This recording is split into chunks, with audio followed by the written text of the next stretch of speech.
SSC मामले में कल्याण बनर्जी ने जो एक्स जस्टिस अभिजीत गांगुली के ऊपर जो टिप्पणी किया है, खासकर उनके जजेस को लेकर, क्या बोलोगे? देखिए, एडवोकेट्स एक्ट में, मैं भी एक लॉयर हूँ, एडवोकेट्स एक्ट में हम लोग का कुछ रूल्स है।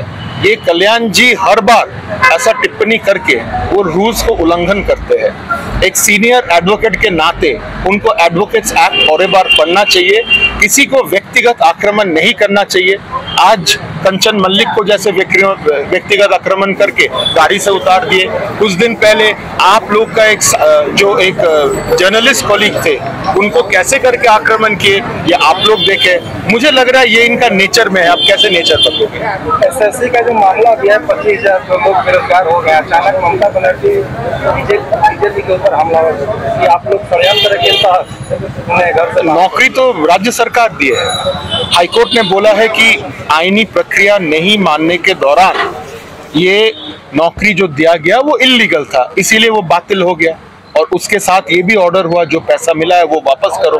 आप सोच सक रहे हैं 1 लाख परिवार, 26,000 नौकरी नहीं, 1 लाख परिवार अफेक्ट हो गया, कैसे चलेगा? और ममता बनर्जी, कल्याण बनर्जी कूद रहे कि ये करूंगा वो करूंगा वो करूंगा। पहले भी हम लोग देखे वो कूदते रहते हैं। पार्लियामेंट का सीढ़ी में जगदीप धनखड़ को लेके कूदे थे। थोड़ा जनता के बारे में सोचिए, जनता का काम के बारे में सोचिए। आज भी वो बोल रहे हैं कि 10 लाख नौकरी उनके पास रेडी है, लेकिन भाजपा ये एमसीसी का वायलेशन है। ऐसा बोलना इलेक्शन का दौरान एमसीसी का वायलेशन है। ये लोग बोलता रहता है ये, आज तक एक नौकरी नहीं। इंडस्ट्री यहाँ बंद हो रहा है, मिल कारखाना यहाँ बंद हो रहा है, कहाँ से नौकरी देंगे? ये सब बोल के जनता को विभ्रांत कर रहे हैं। दादा, इस बार अभिषेक बनर्जी का जो आरोप है कि इस बार भाजपा 400 पार नहीं, 440 वोट का झटका लगने वाला है। अभिषेक बंगाल में है, हम तो सुने वो बंगाल छोड़ के चले गए। डीडी नेशनल को भगवा रंग में करने की क्या जरूरत पड़ गई थी अचानक? कौन सा डीडी चैनल जो था, सरकारी चैनल, उसको आप लोगों ने लोगों को भगवा कलर में चेंज कर दिया, क्यों? भगवा कलर में क्या दिक्कत है? ये तो दीदी को दिक्कत है ना, दीदी आरोप लगा रही है। हम लोग सब जो हम लोग भारतीय है, भगवा रंग हम लोग के हृदय में है। हम लोग गर्व के साथ भगवा के साथ रहते हैं। दीदी को दिक्कत है, दीदी सनातनी नहीं है। आज भाषण में ममता बनर्जी ये भी बोल रही थी कि बंगाल में कौन क्या खाएगा क्या पहनेगा डिसाइड बंगाल के लोग करेंगे, नरेंद्र मोदी नहीं करेंगे। देखिए, ये व्यक्तिगत जीवन में किसी को नहीं होना चाहिए। ये स्वाधीनता है, ये सबको फ्रीडम है, क्या करेंगे नहीं करेंगे। ममता बनर्जी का दिमाग खराब हो गया, ऐसा करके टिप्पणी नहीं करना चाहिए। बंगाल में आयुष्मान कार्ड क्या जारी होगा? 400 पार होने के बाद क्या बंगाल में इस बार आयुष्मान कार्ड क्यों नहीं जारी होगा? जरूर 100% लागू होगा। जनता खाली समर्थन करे, भाजपा को यहाँ से 35 से ज्यादा सीट देके निकाले। আমি তো একটু আগে বললাম, যেই নেতা নিজের বিধায়ককে সম্মান করতে পারে না, সেই বিধায়ককে জিতেছে জনতার ভোট নিয়ে, জনতা তাকে ভোট দিয়েছে, তো সেই জনমতকে সম্মান করা উচিত। তিনি ওটা সম্মান করতে পারেন না, তিনি তাদের কার্যকর্তাদের সম্মান করতে পারে না, তিনি সাংবাদিক বন্ধুদের সম্মান করতে পারে না, তিনি কি সাধারণ মানুষকে সম্মান করবেন? তিনি কি মানুষের জন্য কাজ করবেন? আজকে মানুষ বুঝে গেছে ওনাকে ভোট দেওয়া মানে অসম্মানিত হওয়া। এটা অজুহাত। দেখুন, উনি না গোষ্ঠীদ্বন্দ্বে, তৃণমূলে তো ভয়ঙ্কর গোষ্ঠীদ্বন্দ্ব, তৃণমূলের লোকেরাই নাকি ওনার পোস্টার ছেড়ে দিচ্ছে, এটা তৃণমূলের নেত্রীরা বলছে।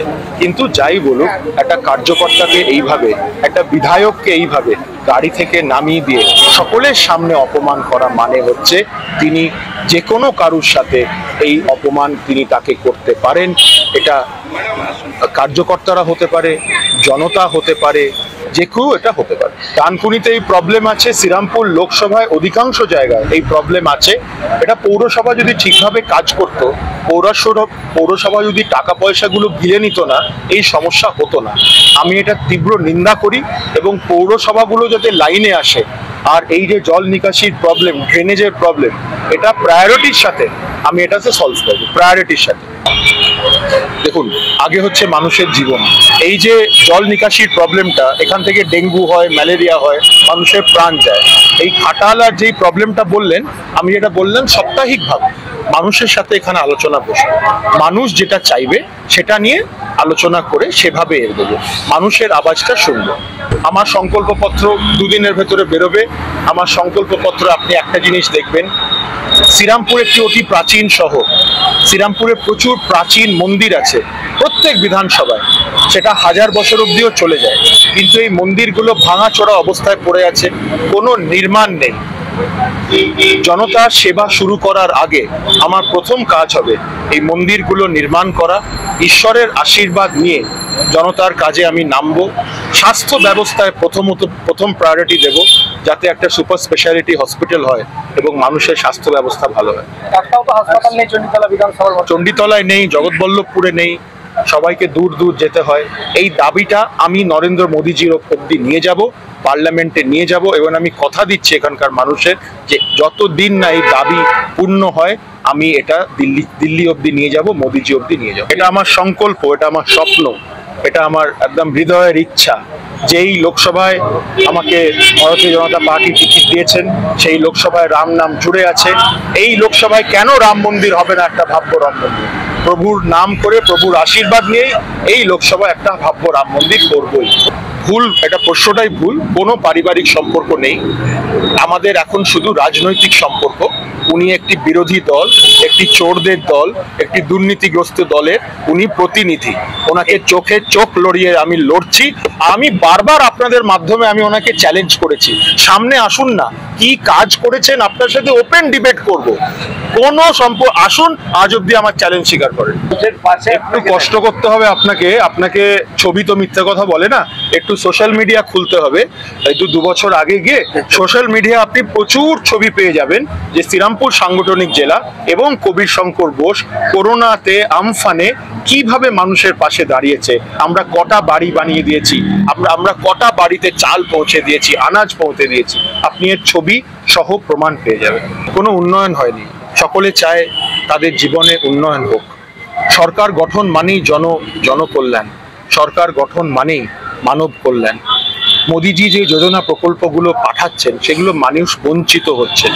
অনেক প্রকল্প, আবাস যোজনা থেকে শুরু করে, আয়ুষ্মান ভারত থেকে শুরু করে। এটা কেন হচ্ছে? কারণ মোদিজি অব্দি, কল্যাণ বন্দ্যোপাধ্যায় শ্রীরামপুরের যারা লোকেরা আছে তাদের দাবি নিয়ে যাচ্ছেন না। তিনি তো নরেন্দ্র মোদিজিকে গালাগালি করেন, তিনি তো নরেন্দ্র মোদিজিকে কুরুচিকর মন্তব্য করেছেন, তিনি তো মহুয়া মৈত্রর জন্য পার্লামেন্টে দাঁড়িয়ে চেঁচামেচি করেছেন। সে কি মানুষের দাবি নিয়ে প্রধানমন্ত্রীর কাছে যাবে? মানুষকে আহ্বান জানাবো, মোদিজি প্রধানমন্ত্রী, বিজেপির সাংসদ এখানে হলে আপনাদের কথাগুলো মোদিজি অব্দি যাবেন। এই ভুলটা করবেন না, মোদিজির ওপরে ভরসা রাখবেন। এমসিসি ভায়োলেশন এটা।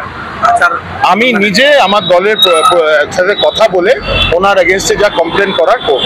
কিন্তু সুপ্রিম কোর্টের জজ না, উনি কিভাবে আগেই বলে দিচ্ছেন সুপ্রিম কোর্টে এটা হয়ে যাবে? উনি কি সুপ্রিম কোর্টের জাজ? আমি একজন লয়ার হিসেবে সুপ্রিম কোর্ট কি করবে আমি ওর উপরে মন্তব্য করতে চাই না।